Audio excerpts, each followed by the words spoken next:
بسم اللہ الرحمن الرحیم والصلاة والسلام علی رسول اللہ وعلی آلہ وصحبہ اجمعین۔ سرزمین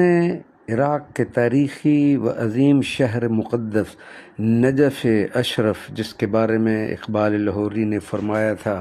خیرہ نہ کر سکا مجھے جلوائے دانش فرنگ، سما ہے میری آنکھ کا خاک مدینہ و نجف، کی ایک عظیم و تاریخی لائبریری بنا مکتبۃ الروضہ الحیدریہ کی زیارت کا شرف، لائبریرین سے ملاقات اور ان کو اپنی جملہ کتب کی سافٹ کاپیز پیش کرنے کا شرف حاصل ہوا، جس کے جواب میں ادارہ کی طرف سے ایک شکریہ اور کتابوں کی وصولی کا خط جاری کیا گیا۔ الحمدللہ علی ذالک۔